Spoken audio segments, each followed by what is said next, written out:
श्री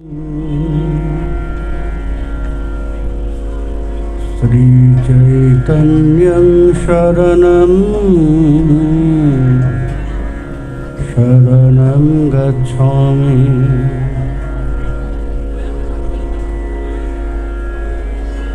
शरणं गच्छामि।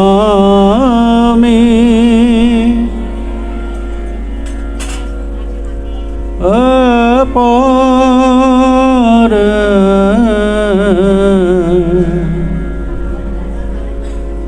करुणापूरं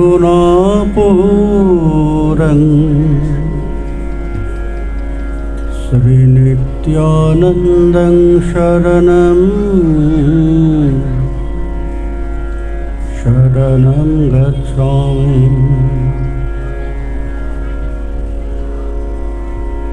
शरणं गच्छामि। अपार करुणापूरं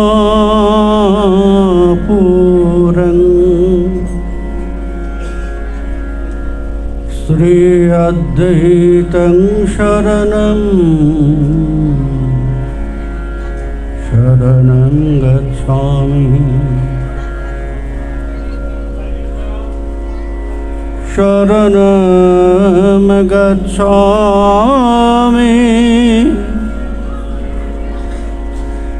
अपार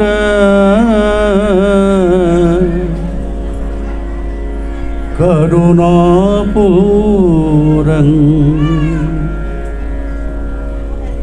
श्रीगौरगणं शरणं शरणं गच्छामि।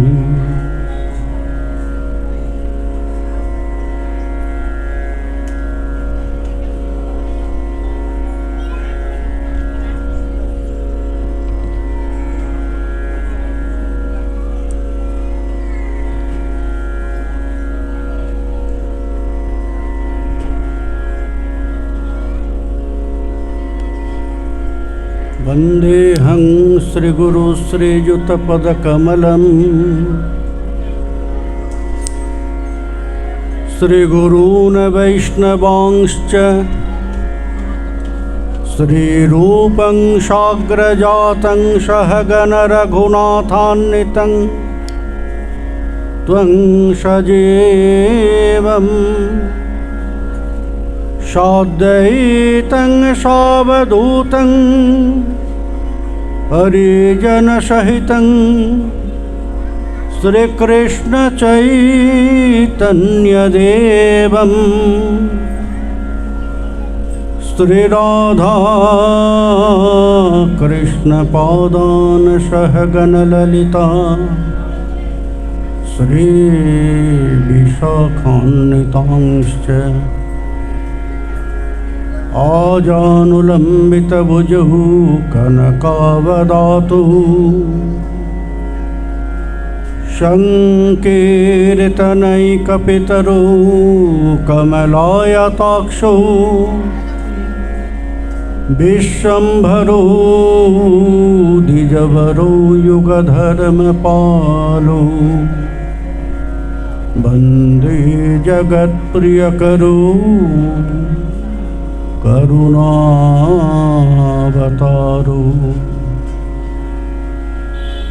बर्हापीराभिरामं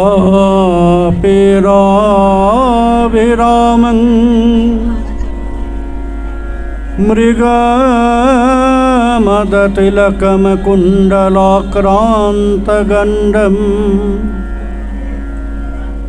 कञ्जाक्षं कम्बुकण्ठं स्मितसुभगमुखं स्वाधरेण स्तवेनुं श्यामं शान्तं त्रिभङ्गं रविकरवसनं भूषितं वैजयन्त्या वन्दे वृन्दावनस्थं युवती शतवृतं ब्रह्मगोपालवीशं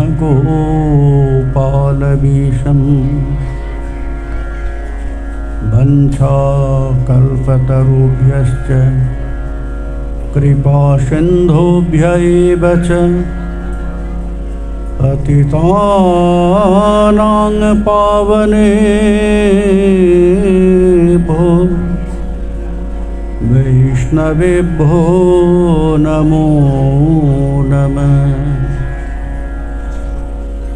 नमः धर्माय महते नमः कृष्णाय वेधसे ब्राह्मणेभ्यो नमस्कृत्य धर्मान् वक्ष्य सनातनान्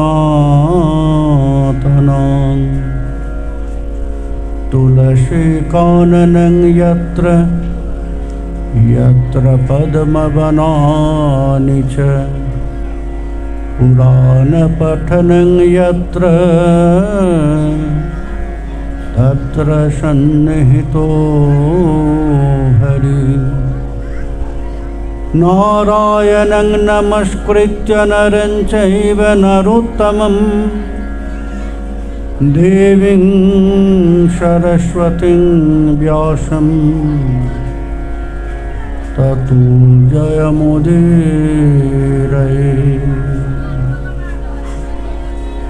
जयतां सुरतो पङ्गुरममन्दमतिर्गतिः मत्सर्वस्य पदाम्भोजो श्रीराधा मदनमोहनो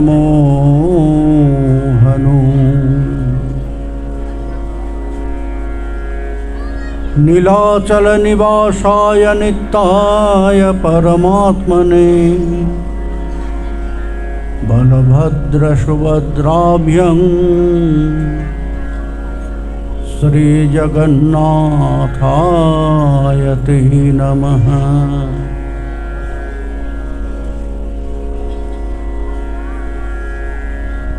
यं प्रव्रजन्तमनुपेतमपेतकृत्यं दैपायन विरह कातर आजुहाव पुत्रेति तन्मयतया तरवोऽभिनेदु त्वं सर्वभूतहृदयं मुनिमानुतस्मिन्।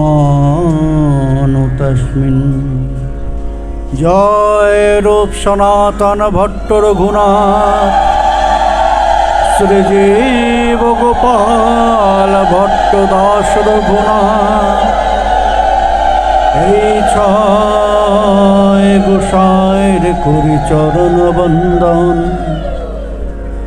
যাহা হইতে বিঘ্ন নাশ অভীষ্ট পুরাণ বদ্ধি বিতনুতে ভক্তি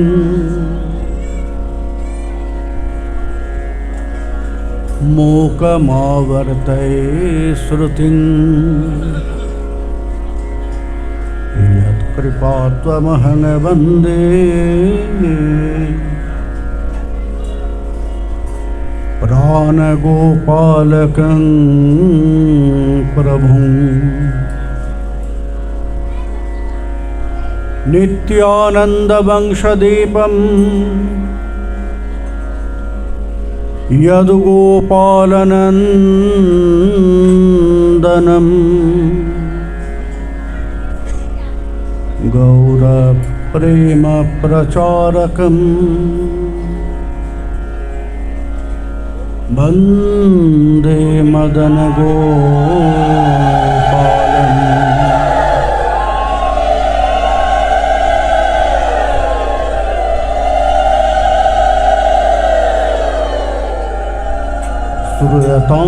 श्रूयतां नित्यं गीयतां मुदा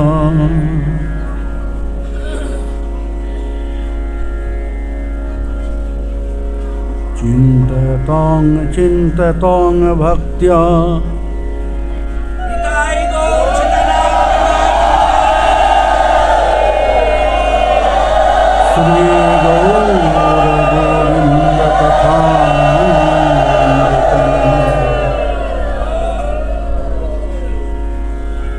मधुरं मधुरमेतन्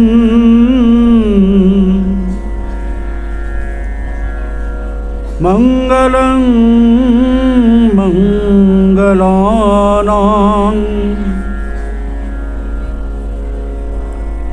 सकलनिगमवल्लेशत्फलं चिदस्वरूपम् शकरीदपि परिगीतं श्रद्धया हेलया वा भृगुवर नरमातृन तारयेत् कृष्ण नाम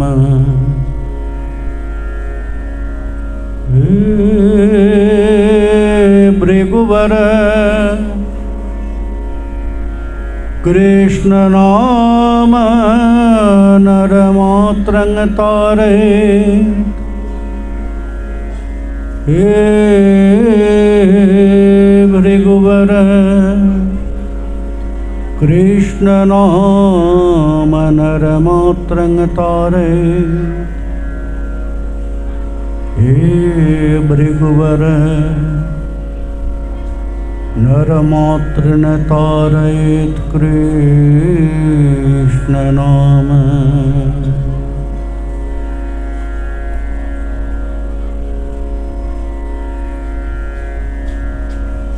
कीर्तिगण मध्य जीवे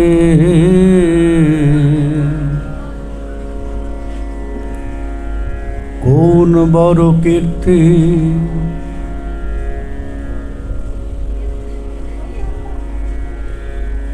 কৃষ্ণ প্রেম ভক্ত বলি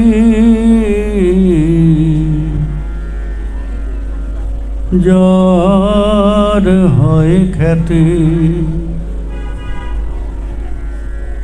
সম্পত্তি মধ্যে জীবে কোন সম্পত্তি গুণী রাধা কৃষ্ণ প্রেম যায় সেই বড় ধনী এফেক্টটা কমে দাও পরম কৃপালু এটা আরো কমাও এটা আরো কমাও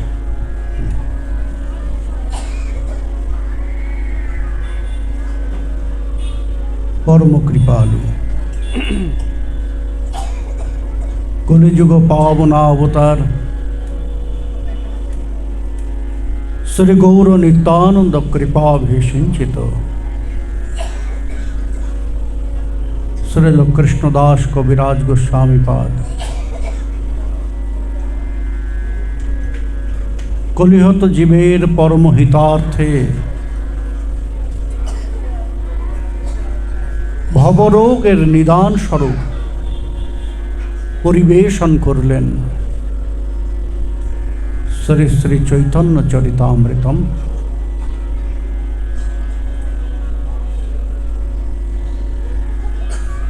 সেখানেই আমরা আস্বাদন করছি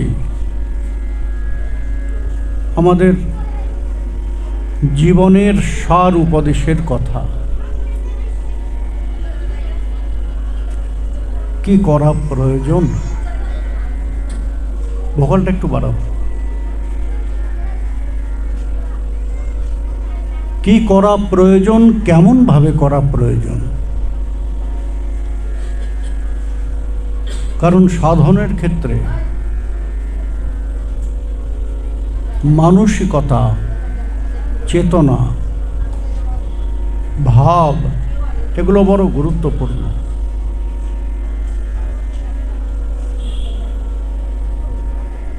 সাধনা করবেন যদি মন ঠিক না থাকে, তাহলে ওই কর্তব্যবোধে সাধনের অনুশীলনগুলো তো হবে, কিন্তু অনুভব জাগ্রত হবে না। যে কারণে সাধন তো আমরা আরম্ভ করি খুব ভালো,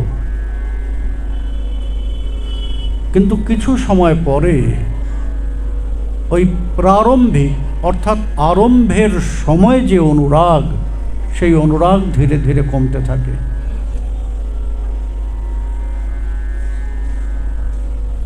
গুরুদেব আগে নাম করে যেমন আনন্দ লাগতো, এখন আনন্দটা সেইভাবে আসে না। আগে যেভাবে মন বসতো মন্ত্র স্মরণের সময়, এখন কিছুতেই মন বসে না। 100-র মধ্যে 90-95 জনের এই অবস্থা আসে। কারণ আমরা অনুশীলনের দিকে তো দৃষ্টি দেই, কিন্তু তার পারিপার্শ্বিক যে বিষয়, যেটা খুব গুরুত্বপূর্ণ, সেই বিষয়গুলো প্রস্তুত করার জন্য দৃষ্টি দেই না, মনোনিবেশ করি না। প্রত্যেকটা জিনিসের একটা পদ্ধতি অনুসরণ করতে হয়, তাই না? এই পদ্ধতিকে অনুসরণ না করলেই কর্মনাশ হয়। করতে চাই এক, হয়ে যায় আরেক।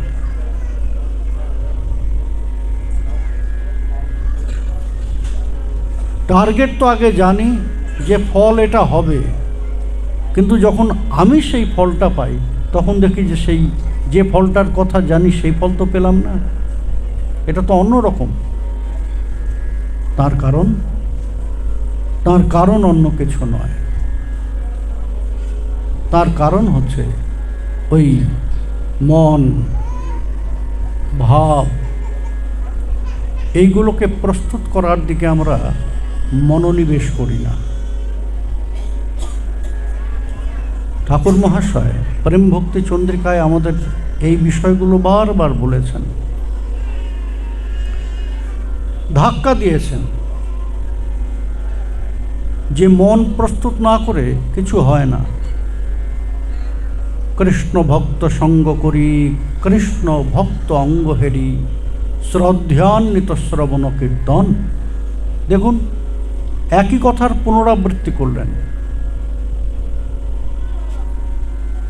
কৃষ্ণ ভক্ত সঙ্গ করি, কৃষ্ণ ভক্ত অঙ্গ হেরি। সঙ্গ করলেই তো দেখা যায়। এই যে আমরা এখানে সকলে সঙ্গ করছি, আমরা একে অপরকে দেখছি না? আমি আপনাদের দিকে মুখ করে বসে আছি, আপনারা আমাকে দেখছেন, আর আমি আপনাদের সকলকে দেখছি। তাহলে সঙ্গের মাধ্যমে তো দেখা হয়েই যাচ্ছে। তাহলে ঠাকুর মহাশয় আবার এই কথাটা পুনরুক্তি করলেন কেন? কৃষ্ণ ভক্ত সঙ্গ করি, কৃষ্ণ ভক্ত অঙ্গ হেরি। আরে সঙ্গ করলেই তো দর্শন হয়, বলার কি দরকার? বলেন যে না, সামনে বসে থাকলেই সঙ্গ হয় না। যার সামনে বসে আছি সেই মানুষটাকে আগে চিনতে হবে, চিনতেই পারি না। শ্রেষ্ঠ মহাত্মার সম্মুখে বসে আছি, তার গুরুত্বকেই অনুভব করলাম না। যে সময়টায় আমি অনেক শ্রেষ্ঠ কিছু প্রাপ্তির ব্যবস্থা করে নিতে পারতাম, সেই সময়টা অবহেলায় হারিয়ে ফেলি, তাই না? আমি গুরুদেবের কাছে যাব, একজন শ্রেষ্ঠ বৈষ্ণবের কাছে যাব,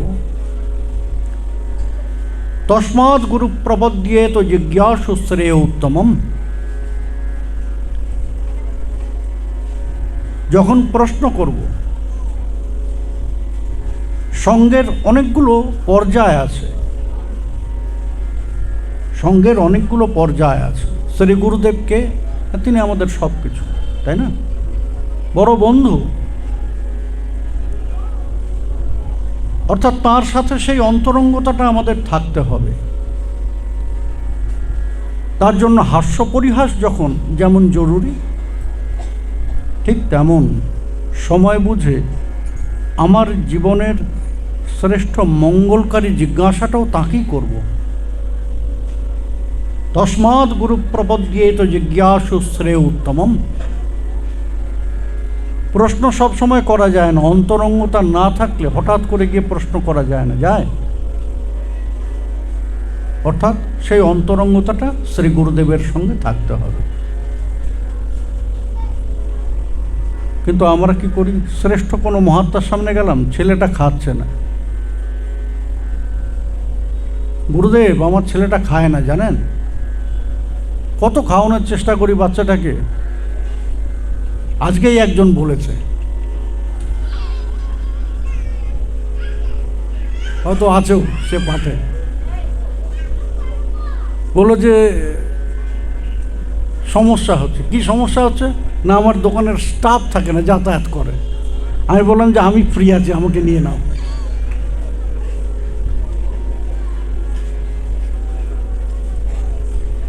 আমি বললাম যে আমি ফ্রি আছি, নিয়ে নাও আমাকে, আমি যাতায়াত করব না। অর্থাৎ কোন কথাটা, লোহালক্করের দোকানে গিয়ে আমি মিষ্টি সিঙ্গারা খুঁজবো না,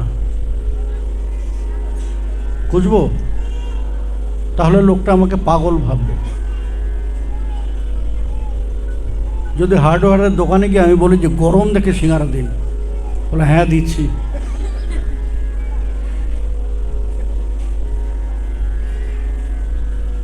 দিচ্ছি। তা আমরা শ্রেষ্ঠ সময় সুযোগ এমনভাবে অবহেলায় হারিয়ে ফেলি কেন? না বলেন যে সামনে যার সম্মুখে বসে আছি তার গুরুত্বটাকে আমাদের জীবনে অনুভব করতে পারি না।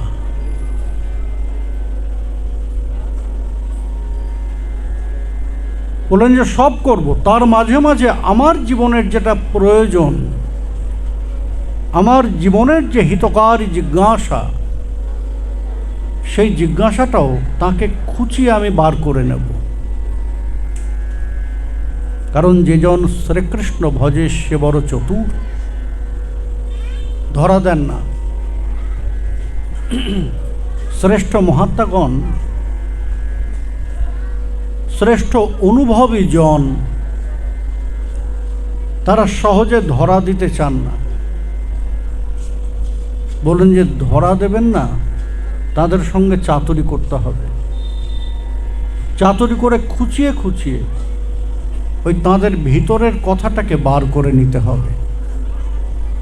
বলে যেজন সুমেধা অর্থাৎ বুদ্ধিমান, সে বার করে নেয়।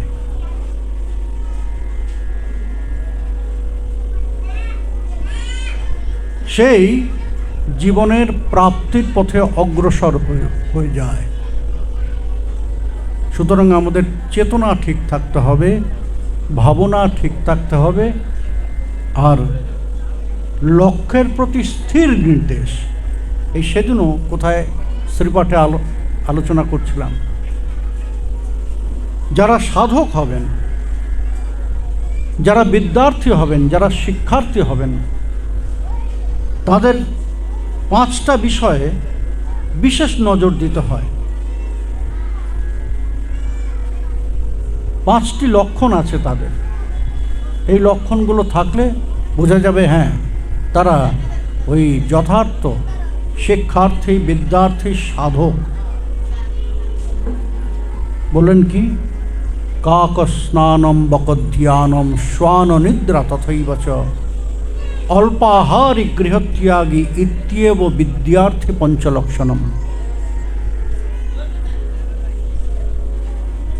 বলেন যে কাক স্নানম, তারা অকারণ সময় ব্যয় করে না। যে শিক্ষার্জন করছে, যে বিদ্যার্জন করছে, সে অকারণ সময় ব্যয় করবে না। অকারণ সময় ব্যয়টা আমাদের কিসে হয়? না নিজ পরিচর্যাতে?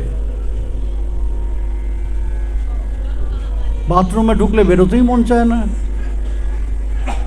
স্নান করতে ঢুকলে বেরোতেই মন চায় না, মনে হয় ওটাই আমার ঘর।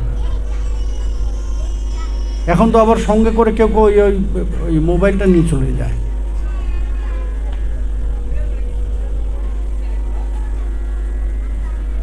মোবাইল নিয়ে সেখানে, কেন না যেটা বাবা মার সামনে করতে পারে না, এটা ওখানে কি করা যায়।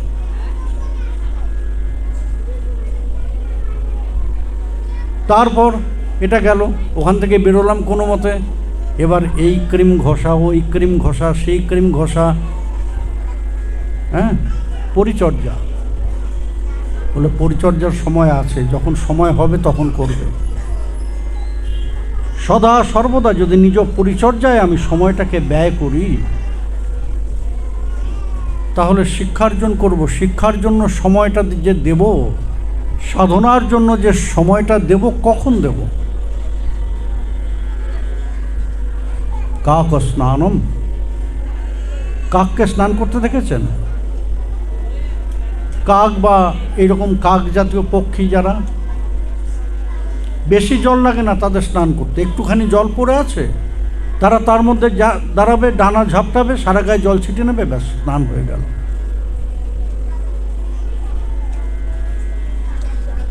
বলে যে এইভাবেও স্নান করেন না। হ্যাঁ, মনুষ্যের জন্য এই স্নানটাও যথেষ্ট নয়, তবে একটু বেশি প্রয়োজন।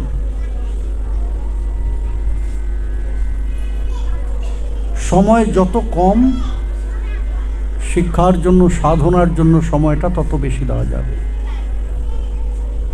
এরপর বললেন লক্ষ্যের প্রতি দৃষ্টি, লক্ষ্যের প্রতি স্থির দৃষ্টি। বকধ্যানম, বকের মতো জলের মধ্যে এক পা তুলে দাঁড়িয়ে আছে, দেখলে মনে হবে যেন পুতুল, নড়ে না চড়ে না। কিন্তু যেই সামনে দিয়ে একটা মাছ যাবে, যত দ্রুতই যাক, টপ করে ধরে নেবে। লক্ষ্যের প্রতি দৃষ্টি, স্থির দৃষ্টি। আর আমাদের এই জায়গাটাতে বড় অসচেতন আমরা, যে কারণে জীবনে অনেক সুযোগ পাই, কিন্তু লক্ষ্যের প্রতি দৃষ্টি নেই বলে আমরা হারিয়ে ফেলি। সুযোগ আসে কিন্তু কাজে লাগাতে পারি না। বলেন যে না, যখন সাধনা করবে তোমার দৃষ্টি থাকবে তোমার লক্ষ্যের দিকে, সব করবে কিন্তু দৃষ্টিটা, তোমার ফোকাসিংটা সেখানে ক্লিয়ার থাকতে হবে, যেখানে তোমাকে পৌঁছতে হবে, যা তোমাকে লাভ করতে হবে, সেই বস্তুর প্রতি তোমার স্থির দৃষ্টি থাকবে, সচেতন থাকবে। তৃতীয়, শ্বান নিদ্রা। আমরা ঘুমিয়ে গেলে ঘুমাচ্ছি না মরে গেছি বোঝা যায় না, এমন অবস্থা। সত্যি কথা, আমি ঘুমিয়ে গেলে আমাকে টেনে ধরে বিছানা থেকে নামিয়ে দিলে বলতেই পারি না। বিছানা থেকে ধরে যদি টেনে নামিয়ে দেয়, ঘুমিয়ে যদি যাই, কানের গোড়ায় সিংহ ডাকলেও আমার ঘুম ভাঙবে না। বললেন যে এই ঘুম চলবে না।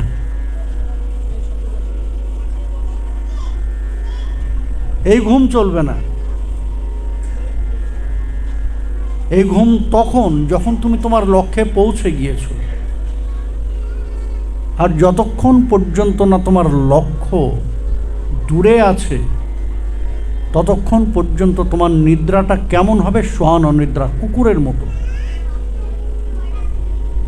কুকুরকে কখনো গভীরভাবে ঘুমে কাদা হয়ে যেতে দেখবেন না। পরীক্ষা করবেন, কোনো কুকুর ঘুমাচ্ছে, একটু দূর থেকে আপনি একটা তুড়ি মারেন, সঙ্গে সঙ্গে কান খারাপ হয়ে যাবে তাদের। যেদিক থেকে শব্দ আসবে সেদিকে কান ঘুরবে। দ্বিতীয় তুড়ি মারুন, ওরা সঙ্গে সঙ্গে মুখ তুলে তাকাবে। অর্থাৎ ঘুমাবো, নিদ্রা থাকবে সচেতন হয়ে। আর যদি ওই মরার মতো পড়ে থাকি, তাহলে ওই সুযোগ, শ্রেষ্ঠ বস্তুর প্রাপ্তি হাত থেকে দূরে চলে যেতে পারে।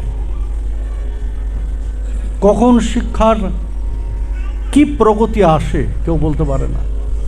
প্রভুপাদ প্রাণগোপাল গোস্বামী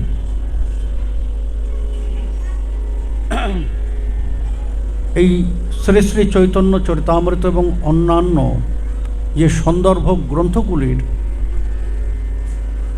ব্যাখ্যা করছেন, একসাথে দুটো গ্রন্থ করতেন।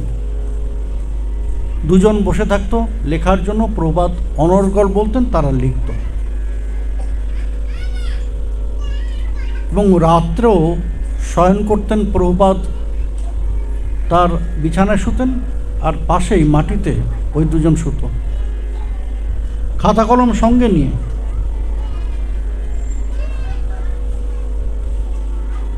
ঘুমাতে ঘুমাতে হঠাৎ করে উঠে বসলেন, এই শোনো, ব্যাখ্যার একটা নতুন দিক এসছে, তাড়াতাড়ি লেখো, পরে ভুলে যেতে পারি।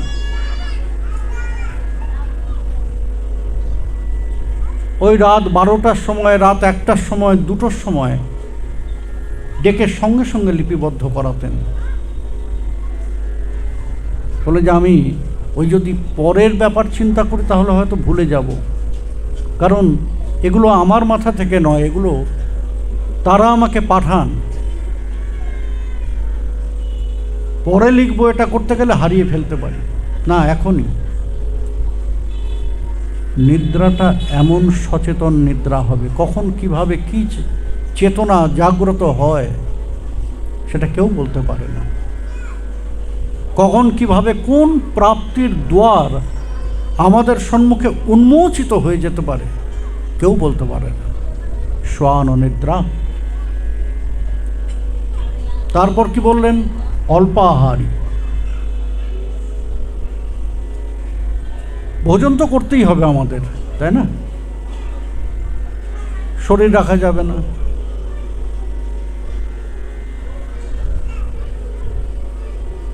স্বাদু ভোজনও করতে হবে, কারণ জিহ্বাকেও রসনাকেও আনন্দ দিতে হবে। মনে আনন্দ না থাকলে কর্মে উৎসাহ থাকে না। ভালো ভালো খাবার দাবারও গ্রহণ করতে হবে, ভালো ভালো প্রসাদও গ্রহণ করতে হবে, সুস্বাদু। কিন্তু সেটা কেমন? বললেন যে পরিমিত। এমন ভোজন করো না যে তোমাকে বিছানায় শুইয়ে দেয়, কারণ আপনি যত ভোজন করবেন তত আপনার শরীরে আলস্য ধরবে,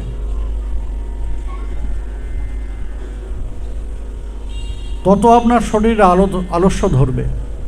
প্রভুপাদ প্রাণগোপাল গোস্বামী তার ভক্তদের উপদেশ দিতেন, বলেন যে শোনো, পেট ভরে ভোজন করো না, ভোজন হবে না। ভোজন করো, কিন্তু কিছু খালি রেখে ভোজন করো। ওই ক্ষুধাটা তোমাকে ভজনে মনোনিবেশ করাবে, না হলে শরীরে আলস্য আসবে আর তোমার ভজন উধাও হয়ে যাবে, অদৃশ্য হয়ে যাবে, পালিয়ে যাবে। তখন বিছানায় শুতে মন চাইবে বেশি। চমৎকার কথা মনে পড়ছে, আরেক সিদ্ধ মহাত্মার কথা, এই দুজনের সংঘর্ষ। প্রভু প্রাণগোপাল এবং সিদ্ধ গৌরকিশোর দাস বাবা।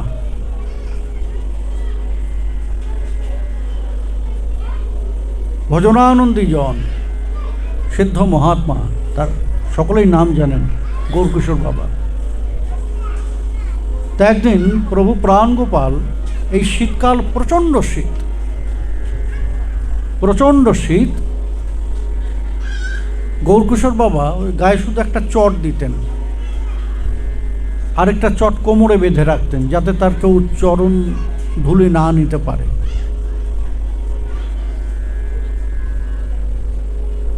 তা দেখলেন, প্রভুপাদ দেখলেন, ওই প্রত্যেক দিন মদন মোহন দর্শনে আসতেন, আর নিষ্কিঞ্চন বৈষ্ণবের কর্তব্য মাধুগুরি করা, ভিক্ষা করা।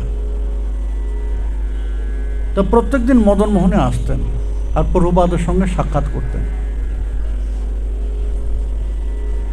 তা প্রভুপাদ একদিন অনুভব করলেন যে বোধহয় বাবাজি মহাশয় শীতে খুব কষ্ট পাচ্ছেন, শুধু একটা চট গায়ে কাঁপছেন।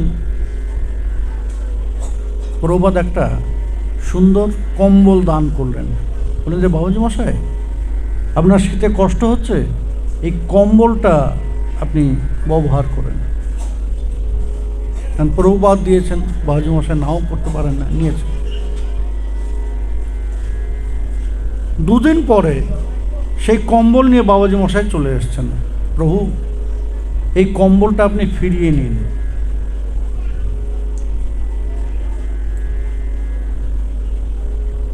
প্রভুপাদ বললেন যে কেন, কি হলো, কম্বলটা ভালো না, শীত কাটে না? বললেন যে না, সব ভালো, এর শীতও কাটে, কিন্তু বড় বেশি ঘুম পাড়িয়ে দেয়।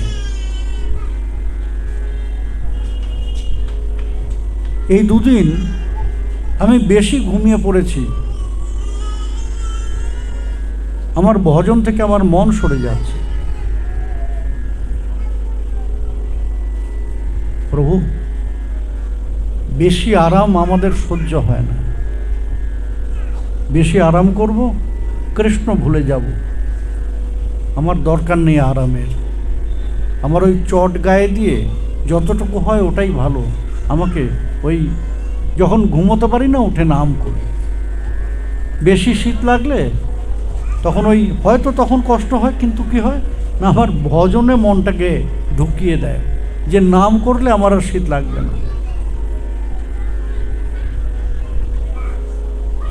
একই রকম ভোজনের ক্ষেত্রেও মানসিকতা এমন রাখতে হয়, ওই যে বললেন পেট খালি রেখে ভোজন করো,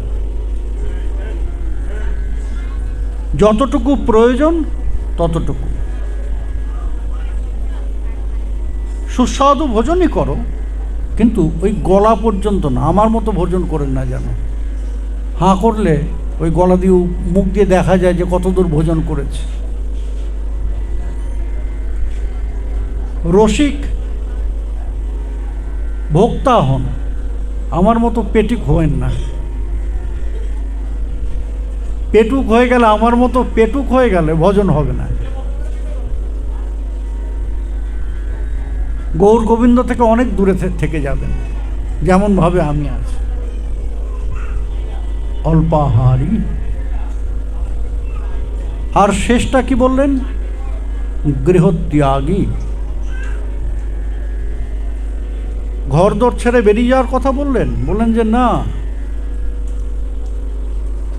আমাদের মনটা গৃহে বেশি আবদ্ধ হয়ে আছে। নিজ গৃহ থেকে অন্য জায়গায় গেলে ঘুম হয় না, নিজের বিছানাটা ছাড়া আমাদের ঘুম হয় না। কালকে ঘুমোতে পারিনি কেন, বলে ওই যে জায়গা চেঞ্জ হয়েছে, আরেক জায়গায় এসেছি, ওটা আমার বেড নয়, আরেকজনের বেড, এই জন্য কালকে ঘুমোতে পারিনি, এপাশ ওপাশ করে কাটিয়েছি। বলে তাহলে তুমি গৃহে আবদ্ধ আছো, মন তোমার গৃহে আবদ্ধ আছে, নিজেকে জলের মতো তৈরি করতে হবে। জলের ধর্ম কি, যখন যে পাত্রে দেবেন সেই পাত্রের আকৃতি ধারণ করবে, তাই না? মাটিতে তাই সই, সুন্দর একটা পালঙ্ক পেলেন, সেখানেও ঠিক আছে। কোনো একটা বিষয়ে মনকে আসক্ত করে রাখাটাই হচ্ছে গৃহে আবদ্ধ হয়ে যাওয়া। যে শীতের সময় মোটা কম্বল না হলে আমার চলবে না, রাতে ঘুমানোর সময়, সারাদিন যেমন তেমন, ঘুমানোর সময় কিন্তু আমার বেডটা ঠিক চাই, একটু গদি থাকতে হবে, হ্যাঁ, আবার রাতে একটা পাতলা বেড কাভার গায়ে দিতে হয়, সেটা লাগে, সেটা দিতে হবে। আর সঙ্গে কেউ থাকলে চলবে না, ঘরের মধ্যে কোনো শব্দ হবে না, নিঃশব্দে।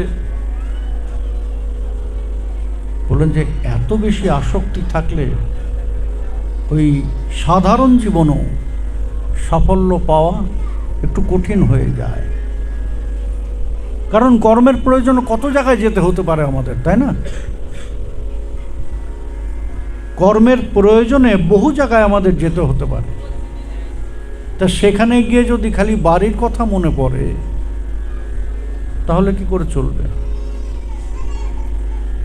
আর সব থেকে বড় বিষয় কি,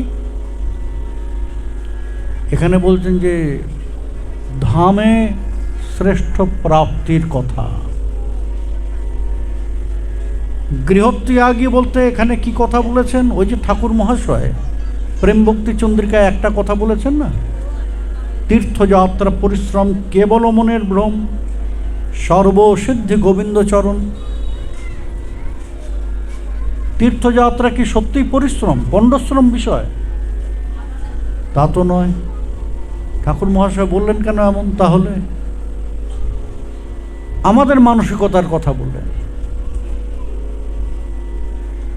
এই কাল থেকে পুরুষোত্তম মাস আরম্ভ হবে, তাই না? অধিক মাস আরম্ভ হবে, নিয়ম সেবার মাস পরে প্রতি বছর। তা অনেকে কি করেন, ওই পুরুষোত্তম মাস পুরুষোত্তম ক্ষেত্রে গিয়ে কাটাতে চান, পুরী ধামে গিয়ে।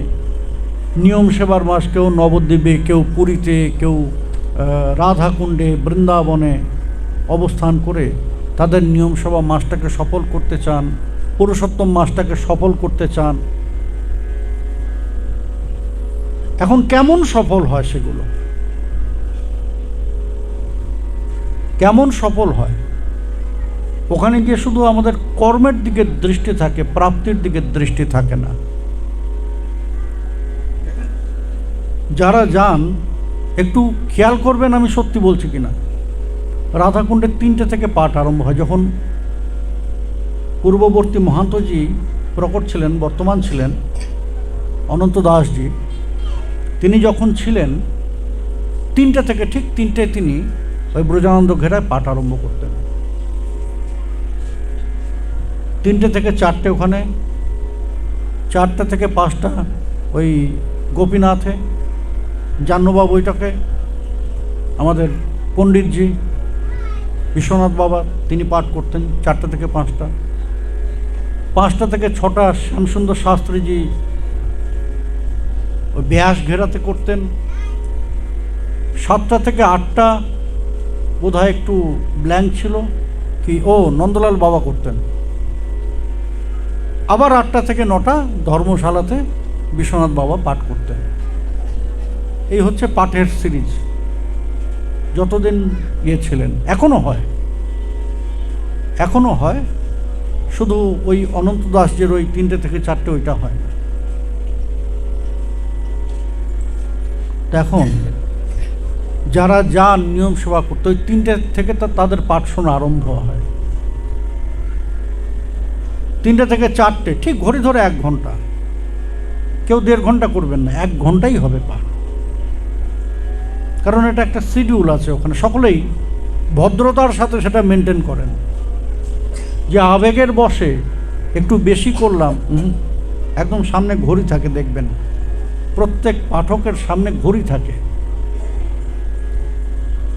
কিন্তু যারা শ্রোতা তারা কি করেন, 3টে থেকে 4টে পাঠ শেষ হবে, 10 মিনিট আগে থেকে পিছন খালি হতে আরম্ভ করেন। পরের পাঠে গিয়ে আগে জায়গা নিতে হবে। 4টা থেকে 5টা বাজার 15 মিনিট 10 মিনিট আগে থেকে পিছনটা খালি হয়ে তারা ওই পরের পাঠে গিয়ে সামনে জায়গা নেন। এইভাবে সব কটা পাঠ শোনেন। এবার বলুন তো, কোন পাঠের কথাটা আপনি মনে রাখবেন? 5 জন 5 জায়গায় 5টা বিষয় আলোচনা হচ্ছে, আপনি কোন বিষয়টাকে মনে রাখবেন? আর তার মধ্যে সমস্যা হচ্ছে কনক্লুশন, যেখানে গিয়ে পাঠের বিশ্রাম হলো, সেটা যদি আপনি না শোনেন পরের দিন আপনি কানেক্ট করতে পারবেন না। কনক্লুশনটা খুব গুরুত্বপূর্ণ। কোথায় গিয়ে দাঁড়ালেন ওটা না শুনে পরের দিন আপনি কি বুঝবেন পাঠের? অর্থাৎ কর্মের দৃষ্টি আছে, পাঠের থেকে যে অনুভবটা আমি নেব পাবো, সেই পাওয়ার দিকে দৃষ্টি নেই। আর তারপর এই যে বললাম না 8টা থেকে 9টা ধর্মশালায় পাঠ শেষ পাঠ। আমি অনেক বছর আগের কথা বলছি, তখনও মোবাইলের এত চল হয়নি, ধর্মশালার ঠিক বাইরে একটা ফোন বুথ ছিল, ওখানে শেষ পাঠটা শেষ হওয়ার 15 মিনিট আগে থেকে মোবাইল বুথে লম্বা লাইন, একদম ধর্মশালা থেকে মহাপ্রভু বৈঠক পর্যন্ত লম্বা লাইন। কি না বাড়িতে ফোন করবেন, বাড়ির সঙ্গে কথা বলতে হবে। আর এখন পাঠের আসরেই বয়স্কা যারা, তারাও মোবাইল নিয়ে পাঠ চলছে, এদিকে কথা বলছেন এদিকে।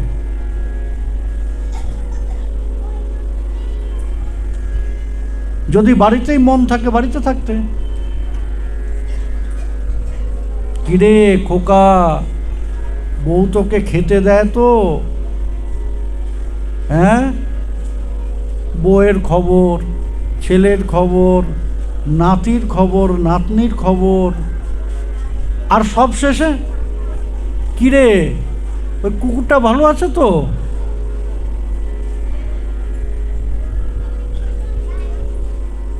এবার বলুন, রাধাকুণ্ডে বসে আপনি যদি কুকুরের চিন্তা করেন, তাহলে সেখানে যাওয়ার মূল্য কি?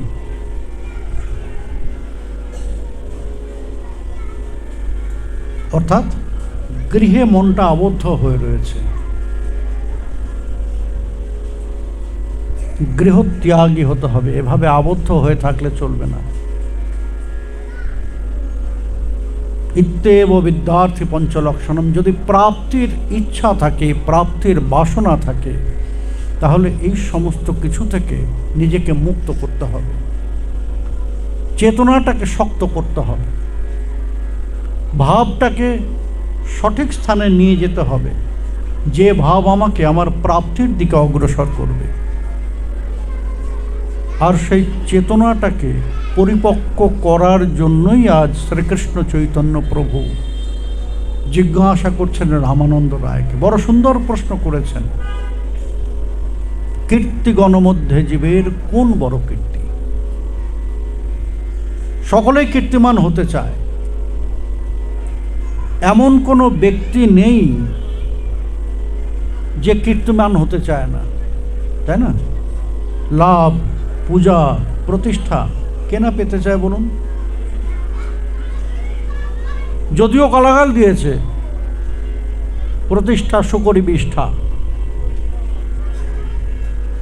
যদিও আমাদের আচার্য বৃন্দ এই প্রতিষ্ঠাকে সুকরি বিষ্ঠার সঙ্গে তুলনা করেছেন, কিন্তু মুখে না বললেও কার মনে আশা নেই বলুন তো? 10টা লোক আমার পিছনে হাঁটুক, আমাকে সম্মান করুক, আমার নির্দেশে তাদের সব কিছু নিয়ন্ত্রিত হোক, সকলেই পেতে চাই সব কিছু, কিন্তু সেগুলো পাওয়ার জন্য যে কীর্তিটা করার প্রয়োজন, সেটা করার জন্য আমরা উদ্যোগী হই না, সেটা করার জন্য উদ্যোগী হই না, তাই না? পিতা প্রভু, যখন আমরা শিক্ষার্থী তখন বারবার একটা বিষয়ে সচেতন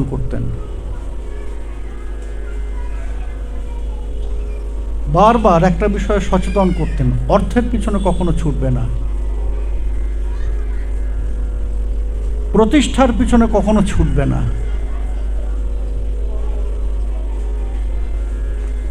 নিজের যোগ্যতাটাকে এমন মানদণ্ডে নিয়ে যাও যে প্রতিষ্ঠা এবং অর্থ তোমার পিছনে ছুটবে।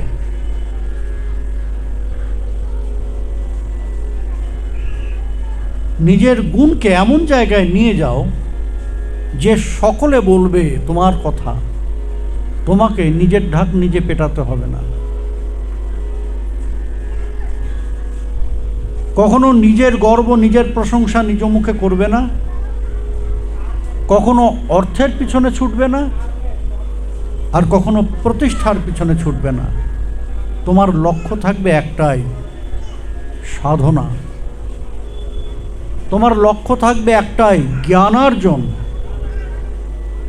সেই যোগ্যতাটাকে তুমি যত উচ্চে নিয়ে যাবে, ওইগুলো আপনা আপনি তোমার পিছনে ছুটবে।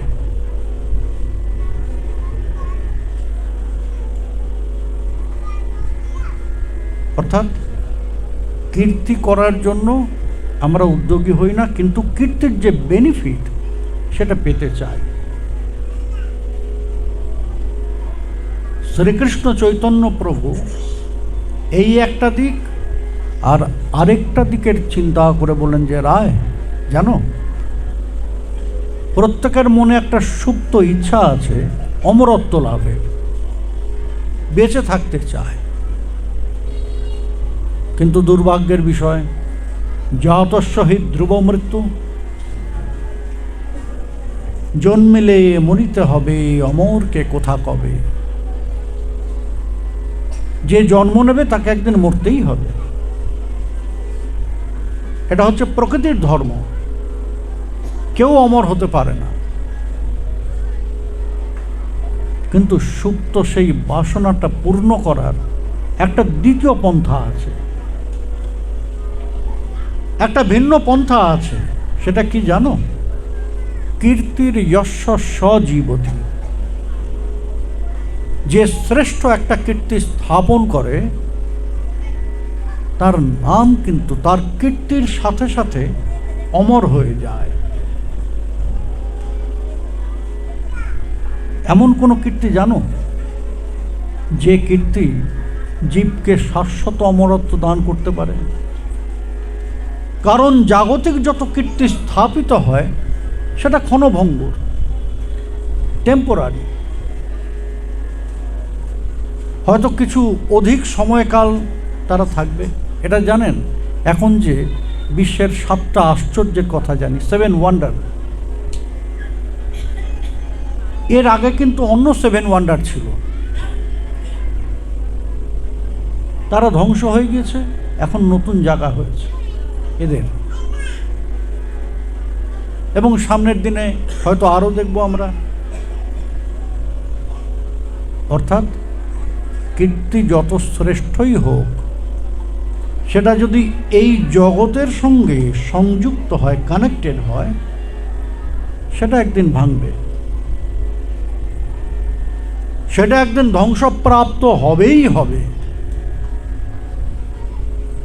শ্রীকৃষ্ণ চৈতন্য প্রভু বললেন যে শাশ্বত অমরত্ব, বলে যা কখনো মুছে যাবে না। যে কীর্তি, জানো কিছু? বলেন যে জানি। বলে কি? কৃষ্ণ প্রেম ভক্ত বলি যার হয় খ্যাতি। কৃষ্ণ প্রেম ভক্ত বলি যার হয় খ্যাতি। মহাপ্রভু হাসলেন, মনে মনে বলছেন, ঠিক কথা বলেছ রায়, আমার মনের কথা বলেছ। কিন্তু এখন বুঝলেন যে জগতে তো প্রেম গোপালের মতো মূর্খ আছে। প্রশ্ন তো অনেক আসবে মনে। এবার ভাঙতে আরম্ভ করলেন। রায়, বড় অদ্ভুত কথা, তুমি ভক্ত বললে না কেন?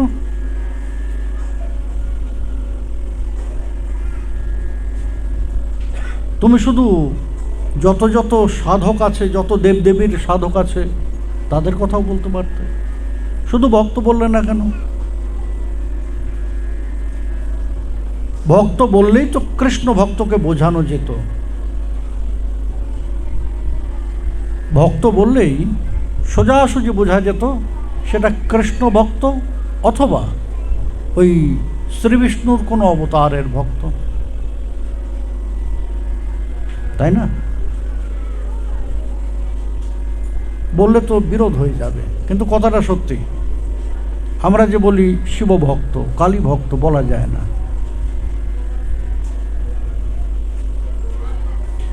কেন বলা যায় না? কেন বলা যায় না? আমরা এই যে বলি শিব ভক্ত, কালী ভক্ত, দুর্গা ভক্ত, না, বলা যায় না। বলতে হবে শিব সাধক, কালী সাধক। কেন বলা যায় না? বলেন যে ভক্তি দেবী কে আগে বুঝতে হবে। ভক্তি দেবী হচ্ছেন শ্রীহরি বল্লভা, শ্রীহরির বল্লভা, প্রিয়া। আমি যখন ভক্তি দেবীকে আশ্রয় করব, তিনি তার প্রভুকে বাদ দিয়ে অন্য কারো কাছে তো আমাকে নিয়ে যাবেন না। নিয়ে যাবেন? নিয়ে যাবেন কি? আমার প্রিয়াকে কেউ আশ্রয় করলে আমার প্রিয়া তাকে আমার কাছেই নিয়ে আসবে, অন্য কারো কাছে নিয়ে যাবে না। কিন্তু তা ভক্তি দেবী হচ্ছেন শ্রীকৃষ্ণ বল্লভা, শ্রীহরি প্রিয়া। তাহলে আমি যখন ভক্তি দেবীকে আশ্রয় করব, তিনি আমাকে ওই শ্রীহরির কাছেই নিয়ে যাবেন, শ্রীকৃষ্ণের কাছেই নিয়ে যাবেন, অন্য কোথাও কিন্তু নিয়ে যাবেন না। তাই যখনই ভক্ত বলবো, তখনই বুঝতে হবে যে হয় কৃষ্ণ ভক্ত, অথবা ভগবত কোনো এক অবতারের ভক্ত।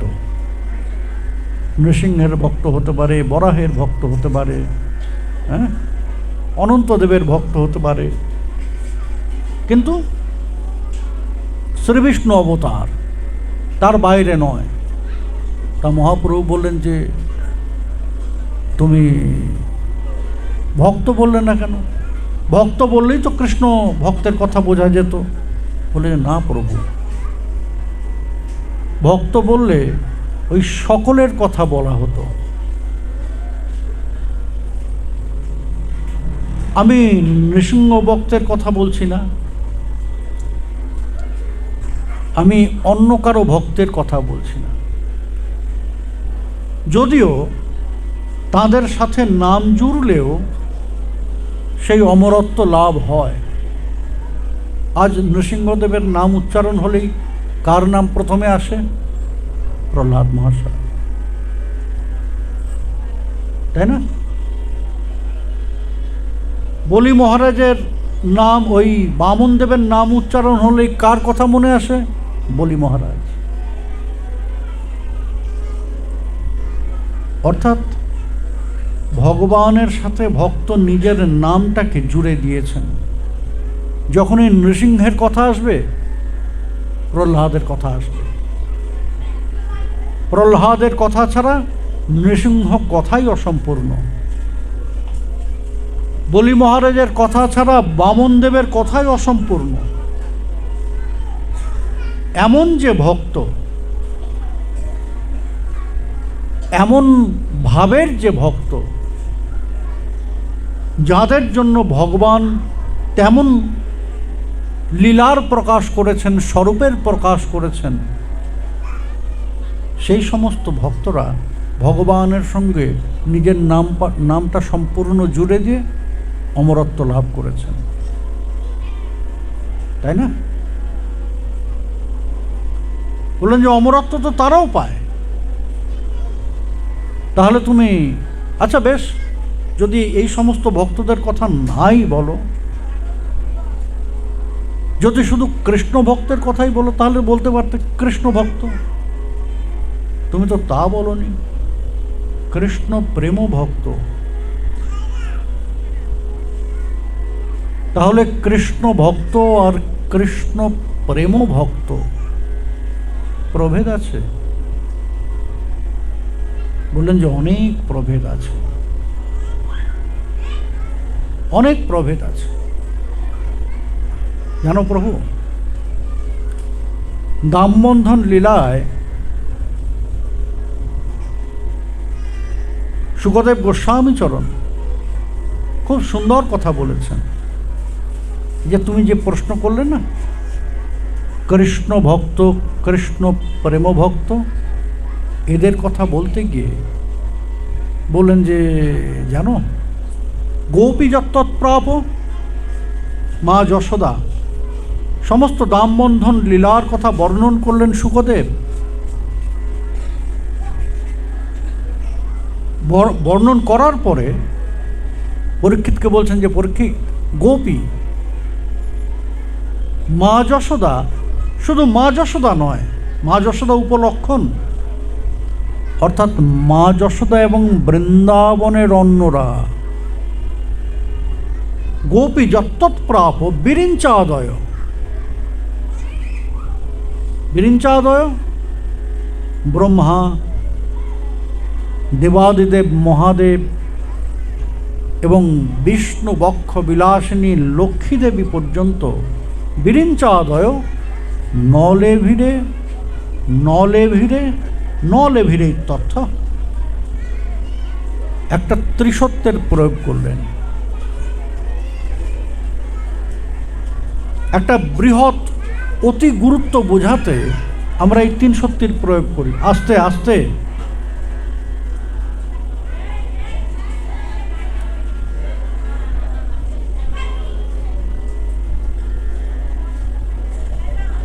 দুদিকে পাঠ একসঙ্গে হয় না।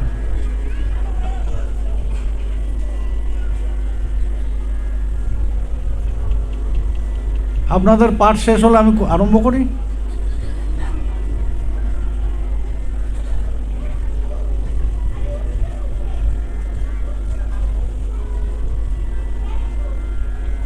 বিরিঞ্চাদয় নলে ভিড়ে নলে ভিড়ে নলে ভিড়ে ইত্যর্থ। এখন অতি গুরুত্ব বোঝাতে, বৃহৎ ব্যবধান বোঝাতে আমরা ত্রিসত্যের প্রয়োগ করি। কি গো, তুমি যাবে তো? বলো তুমি যাবে? যাব যাব যাব।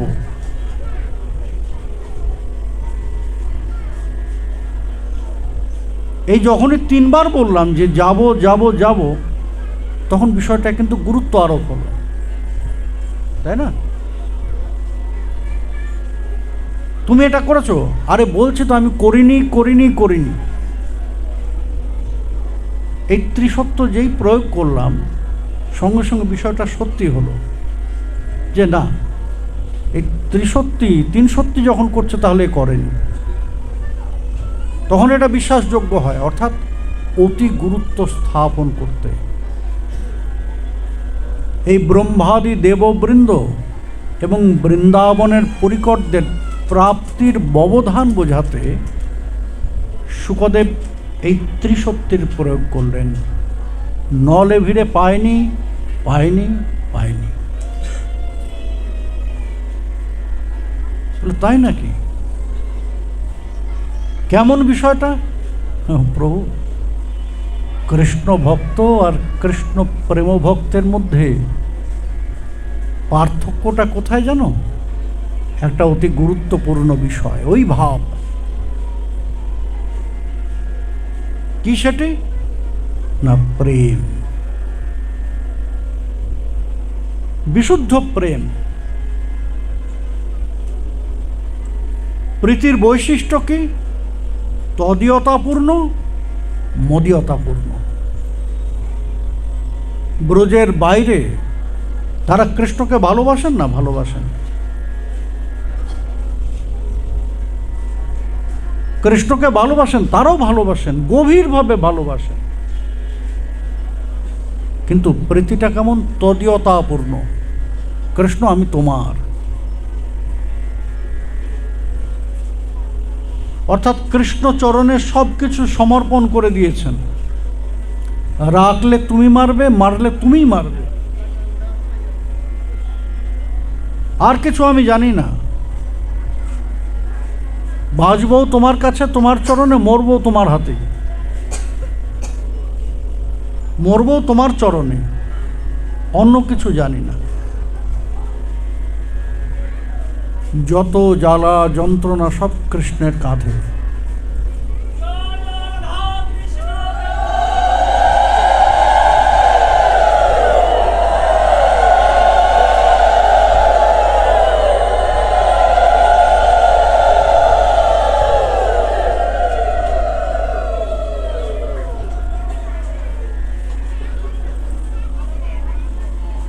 সুন্দর কথা বলেছেন। তদর্পিতাখিলাচার সন কামক্রোধাভিমানা দীকম তস্মিন্নেব করণীয়ম। বলেন যে সব কিছু কৃষ্ণে অর্পণ করে মান ক্রোধ সব কিছু তার সঙ্গেই। এই পুরীধামে গেছেন?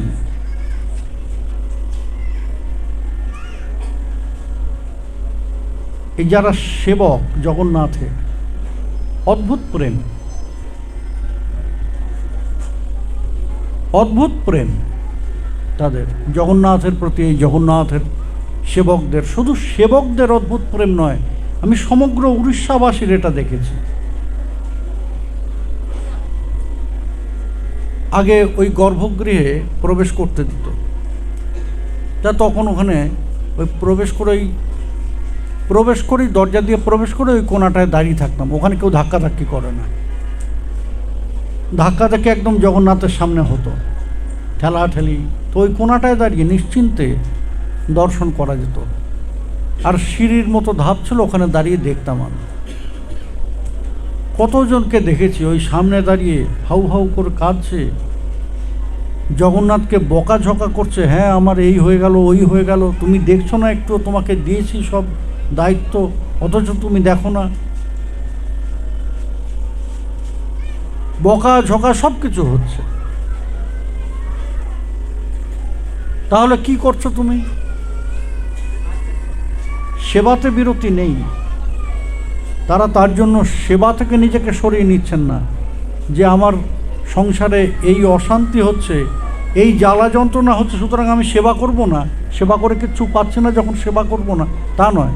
সেবাও করবেন, গালাগালও দেবেন। তারা সেবাও করেন, সেবার সময় নিষ্ঠা করে সেবাটা করছেন, আবার যত অশান্তির কথা, যত দুঃখ দুর্দশার কথা জগন্নাথের সামনে কেঁদে কেঁদে বলেন। এই যে রথ হয় না, এই কদিন পরেই রথ আসছে, বড় বিচিত্র জিনিস। এটা আমি প্রত্যক্ষ করেছি। বলদেব চন্দ্র এবং সুভদ্রা দেবী তো গড় গড় গড় গড় করে চলে যান, অশান্তি করেন হচ্ছেন জগন্নাথ। বড় মুডি, বড় মুডি। ওই মন্দির থেকে বেরোনো থেকে আরম্ভ করে রথে আরোহণ, কখনো এদিকে পড়ে যাচ্ছেন, কখনো এদিকে পড়ে যাচ্ছেন, কখনো পিছনে হেলে যাচ্ছেন। আরে কয়েক হাজার মানুষ, ওই তো বিগ্রহ একটা, ঠিক আছে, বড় বিগ্রহ, 10 জন লাগে।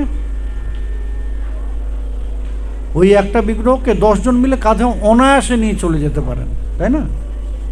কত কত আর ওজন হবে, কিন্তু না। এই জগন্নাথ ডান দিকে যখন হেলে যান, হাজার মানুষ, হাজার পান্ডারা ঠেলে তাকে সোজা করতে পারে না, একেবারে শিশুর মতো আচরণ করেন। এবার রথে তো উঠলেন, এই এদিক খেলাধুলা করতে করতে রথে উঠলেন। এবার রথ যেতে আরম্ভ করলো, কিছু দূরকে দাঁড়িয়ে যায়। যদি মুড ভালো না থাকে, ভীষণ মুডি,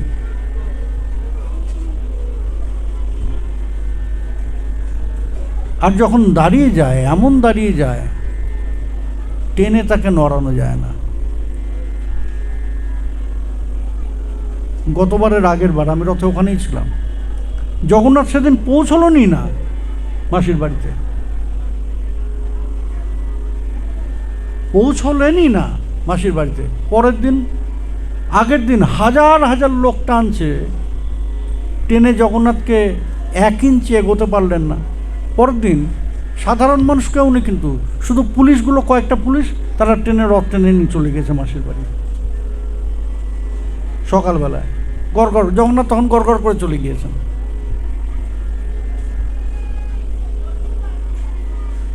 আর এরা যখন, এই জগন্নাথ যখন দাঁড়িয়ে যান, তখন ওই যারা দ্বৈতপতিরা আছে, দ্বৈতপতি পাণ্ডারা থাকে, তারা জগন্নাথকে খুব প্রার্থনা করেন, খুব মন ভোলানো মিষ্টি মিষ্টি কথা বলেন, চলো দাঁড়িয়ে থেকো না, যেতে হবে মাসির বাড়িতে, অনেক বোঝান, হয় না।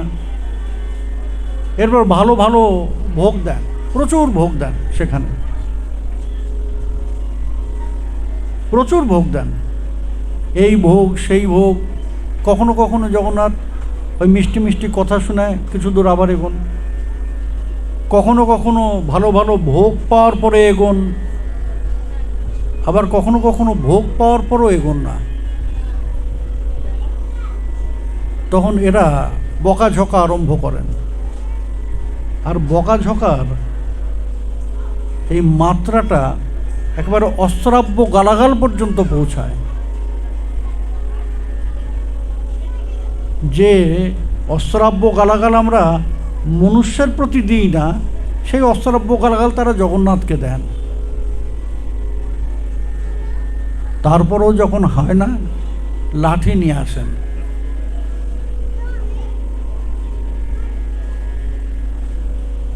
লাঠি নিয়ে আসেন। গতবার লাঠিতেও বোধহয় হয়নি, মার খাওয়া অভ্যাস আছে তো, লাঠিতেও বোধহয় হয়নি, এই জন্য আগের দিন যাননি, পরের দিন।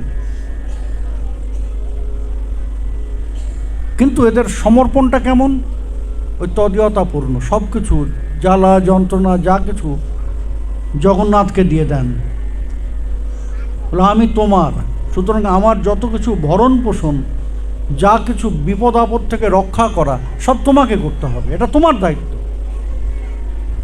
না হলে তখন বকাঝকা আরম্ভ করেন, গিয়ে গালাগাল আরম্ভ করেন। বলুন যে এটা একটা দিক প্রেমের, তদীয়তাপূর্ণ প্রীতি। এরা কৃষ্ণ ভক্ত। আর যারা কৃষ্ণ প্রেম ভক্ত, তারা কেমন? বলেন যে না, তারা নিজের জ্বালা যন্ত্রণা ভগবানকে দেন না। তারা এটা বলেন না যে কৃষ্ণ আমি তোমার, তারা দাবির সাথে বলেন কৃষ্ণ তুমি আমার।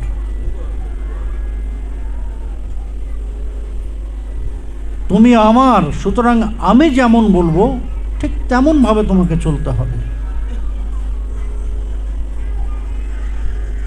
অনন্ত কোটি বিশ্ব ব্রহ্মাণ্ডের পরিচালন করেন, পরিচর্যা করেন কে? ভগবান। পরিপোষণ করেন কে? ভগবান শ্রীকৃষ্ণ। আর ভগবানকে পরিচালনা পরিপোষণ করেন কে? এই এরা, যাদের কথা বলতে গিয়ে ওই শ্রীমদ্ ভগবদ গীতায় ভগবান হিন্টস দিয়েছেন, অনন্যাস চিন্তয়ন্ত মাং যে জনা পর্যুপাসতে তেষাং নিত্যাভিযুক্তিয়ানাম যোগক্ষেমম বহাম্যহম। অর্জুন ঐশ্বর্য রাজ্যের পরিকর্ত, বিশুদ্ধ মাধুর্যের কথা বললে বুঝবে না।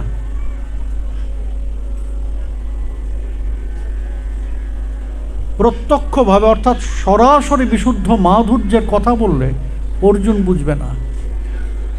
তাদের কথা বললে বিশ্বাসই করবে না যে এমনও হয়।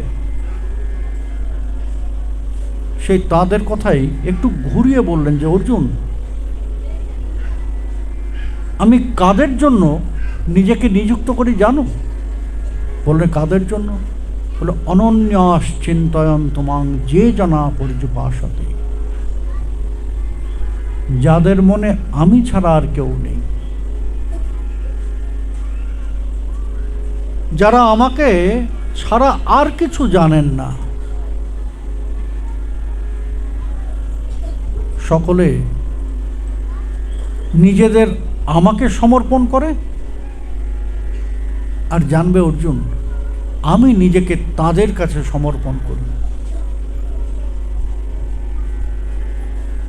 এই যে কথাটি এসেছে, ভক্তের হৃদয়ে মোর সতত বিশ্রাম, এটা অন্য কোনো হৃদয় নয়। যেখানে গিয়ে আমি নিশ্চিন্ত বোধ করব, সেখানেই আমি বিশ্রাম নেব, তাই না? যেখানে গিয়ে দেখবো যে অশান্তি উৎপাত, ক্যাচর ম্যাচর হইচই, সেখানে বিশ্রাম নেব না। আমি নেব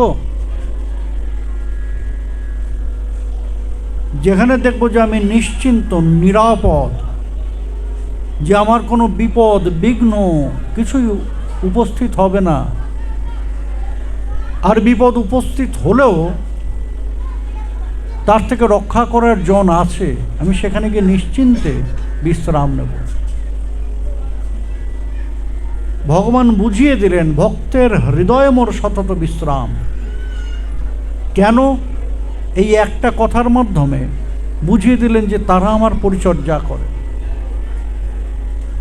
অনন্ত কোটি বিশ্ব ব্রহ্মাণ্ডের পরিপোষণ আমি করি, পালন আমি করি, আর আমার পালন তারা করেন।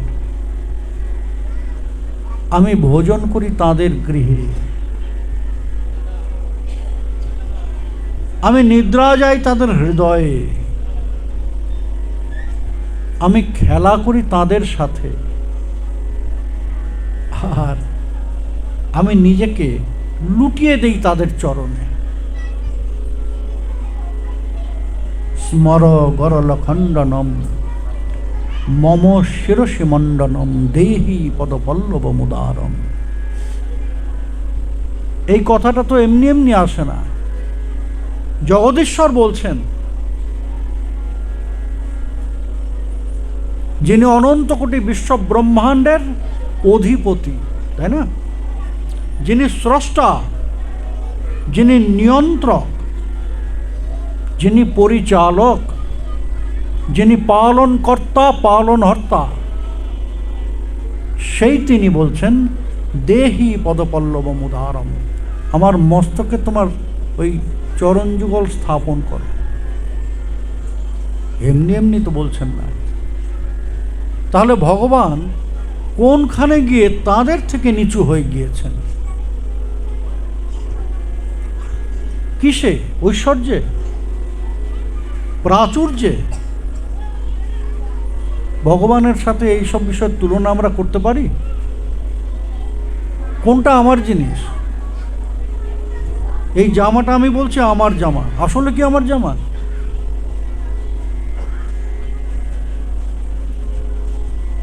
একটা গৃহ দেখে বলছি এটা আমার গৃহ, আসলে কি আমার গৃহ?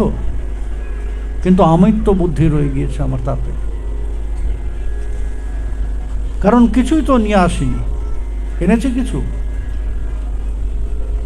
যখন এই জগতে এসেছে একটা সুতোও আমার অঙ্গে ছিল না। হাতটা মুঠো ছিল ঠিকই, কিন্তু সেটা শূন্য হাত। বাচ্চাদের হাত মুঠো থাকে না? তার হাতের মধ্যে কিছু থাকে? সেটা শূন্য হাত। আবার যেদিন চলে যাব, কিচ্ছু যাবে না সাথে। যত কিছু বস্তুতে, ব্যক্তিতে, বিষয়ে আমিত্ববোধ পোষণ করেছি, তার একটিও আমার সাথে যাবে না, একটা ধূলিকণাও যাবে না। শুধু এই সাময়িক, এই মাঝের যে সময়টা, আমার জন্ম থেকে মৃত্যু পর্যন্ত এই মাঝের সময়ে এমন একটা অহংকার জাগ্রত হয়েছে। আমি প্রেম গোপাল। সত্যি কি আমি প্রেম গোপাল?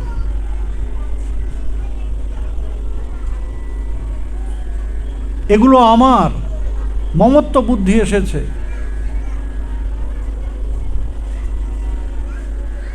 সত্যি কি এগুলো সব আমার? প্রথম কথা হচ্ছে আমি মূর্খ,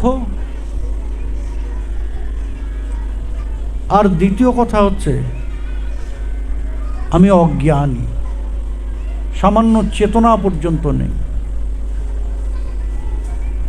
সে কারণেই এই অহম মমত্ব বুদ্ধিতে এমনভাবে ডুবে আছে। তাহলে কিসের মাধ্যমে ভগবান তাদের কাছে নিচু হয়ে যান? না ঐশ্বর্যে, না প্রাচুর্যে। বলেন যে একটাই বিষয়, সেটা হচ্ছে প্রেম। প্রেমেতে ভগবান ওই ভক্তের কাছে পরাজয় স্বীকার করেন। শ্রীমদ্ ভাগবতে বারবার শুকদেব এই পার্থক্য বোঝানোর জন্য ভগবান শব্দের প্রয়োগ করেছেন। অথ শ্রীকৃষ্ণ ভগবান শ্রীরামানং পরাজিত। পরীক্ষিত, মজার বিষয় দেখো, তোমার ওই ভগবান, এই যে সরৈশ্বর্যপূর্ণ, সরৈশ্বর্যের অধিকারী, কর্তুম অকর্তুম অন্যথা কর্তুম সামর্থ্যের অধিকারী, তোমার ওই ভগবান শ্রীরামানং পরাজিত। একটা সামান্য রাখাল বালকের কাছে মল্লযুদ্ধে হেরে গেলেন। ডিফারেন্স। এই বিষয়টা বোঝানোর জন্য বারবার এই ভগবান শব্দটি প্রয়োগ করেছেন। রাসলীলার ক্ষেত্রে যেখানে ভগবান ওই নিজের পরাজয়, নিজের হীনতা, দীনতাকে স্বীকার করলেন।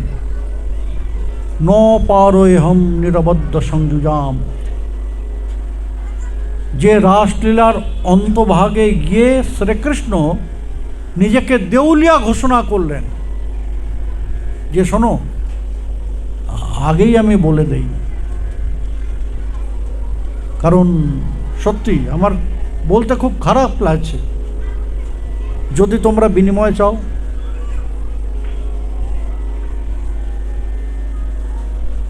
কারণ এটা তো সত্যি, এতদিন তোমরা দিয়ে এসেছ আর আমি নিয়েছি। দেওয়ার ক্ষেত্রে তোমরা কোনটা বোধ করনি? উজাড় করে দিয়েছ। আর আমিও উজাড় করে নিয়েছি। এখন আজকের দিনে তোমরা যদি বলো শ্রীকৃষ্ণ এতদিন নিয়েছ, আমরা দিয়েছি, বিনিময় করো।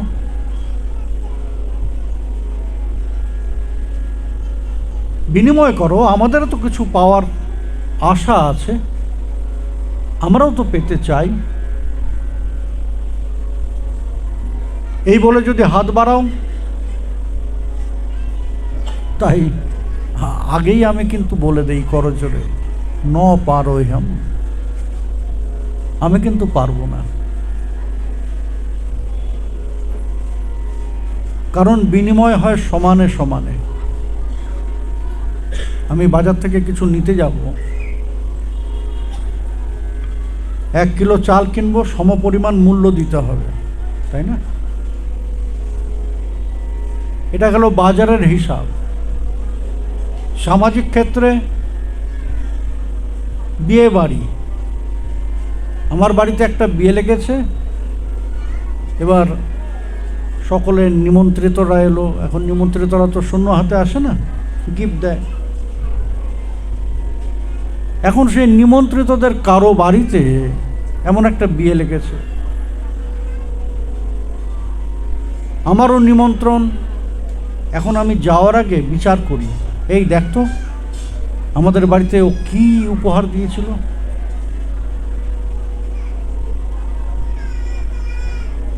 যদি সোনার কিছু দিয়ে থাকে, আমাকেও কিন্তু সোনার জিনিসই দিতে হবে, না হলে এটা খারাপ হয়, সামাজিকতা রক্ষা হয় না।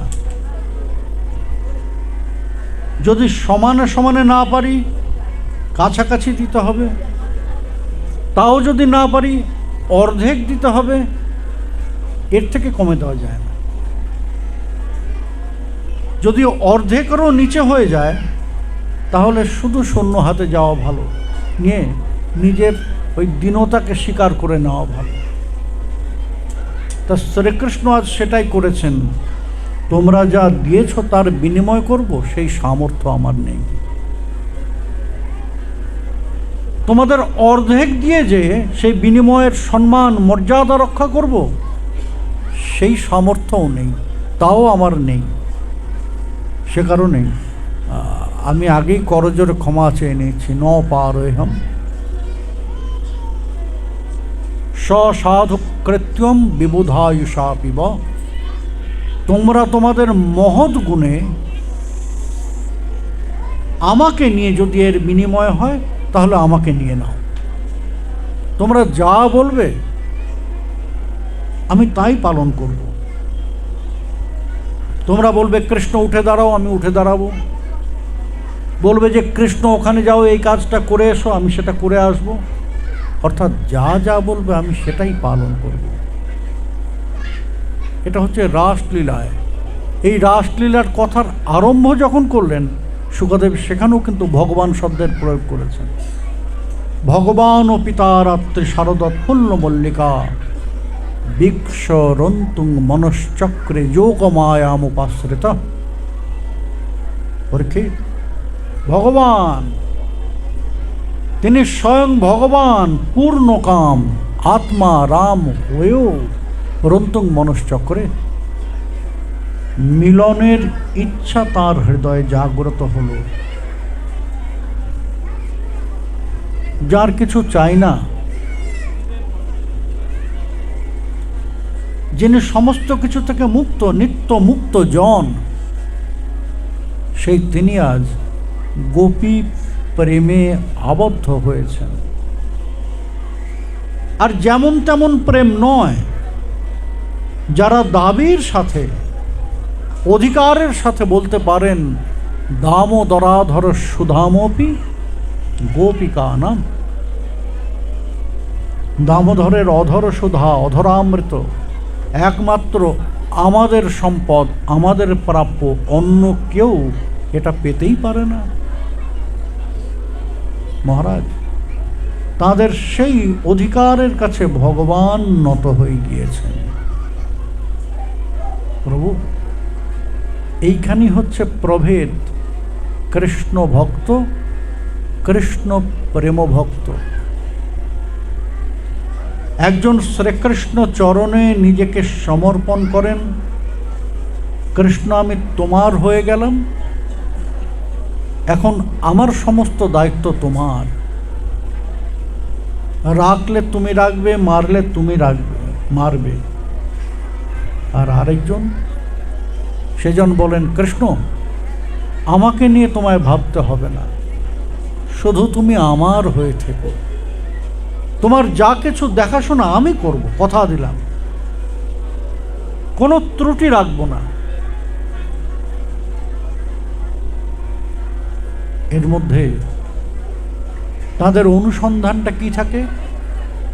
কৃষ্ণ সুখৈক তাৎপর্যময় প্রীতি। কৃষ্ণের কাছে তারা কিছু চান না। যারা রসিক ভক্ত, প্রেমিক ভক্ত, তারা ভগবানের কাছে কিছু চেয়ে নেন না। কেন? বলেন যে ভগবান দিতে চাইছেন, আর নিয়ে নিলেই ভগবান সাথে সাথে হিসাব সমান করে নেবেন। ও আমার জন্য ওটা করেছে, আমি ওকে দিয়েছি, ব্যাস হিসাব শেষ। সে কারণে রসিক ভক্ত যে যুগে যুগে, এটা শুধু কৃষ্ণ অবতারে হয়েছে তা নয়,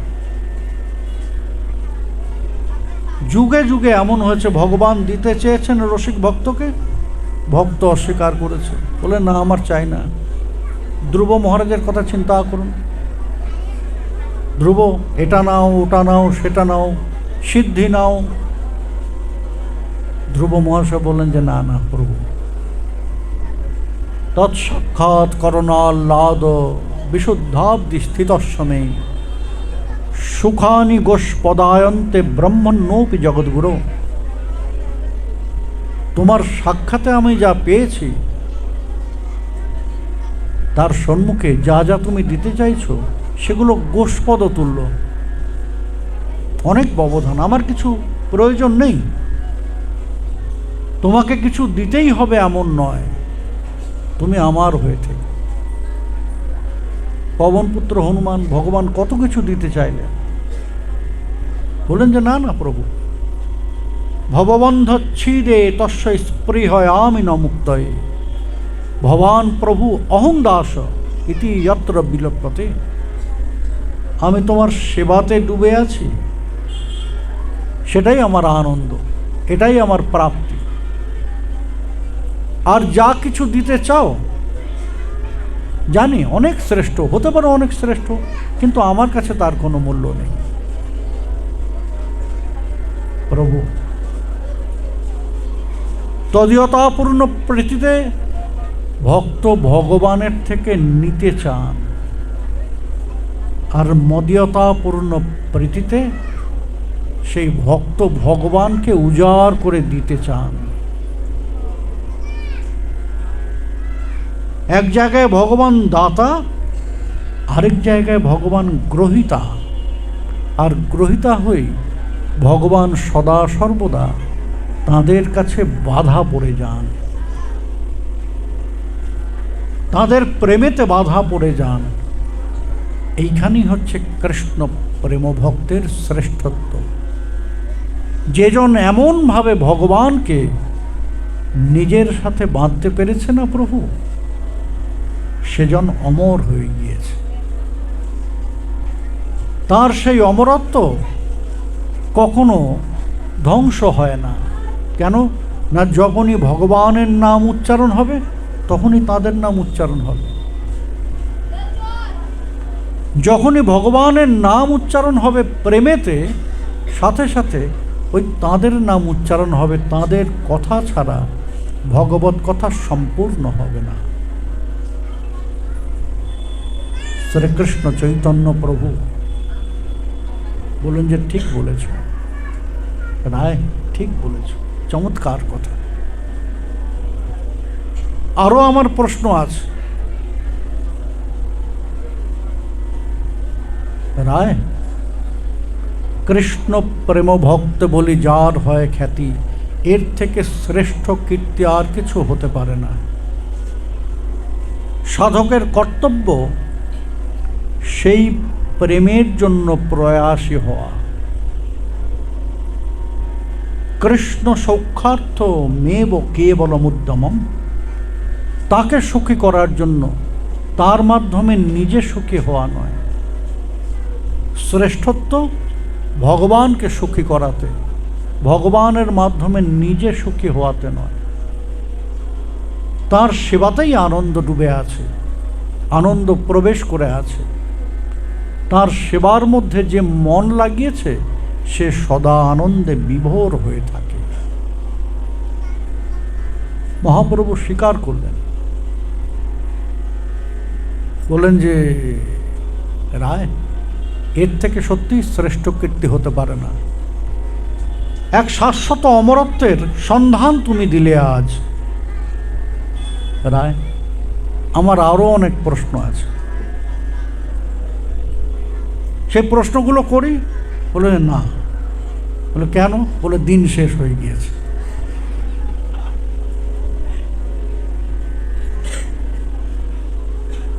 আবার যখন গুপ্ত জগন্নাথ মন্দিরে আবার আসবো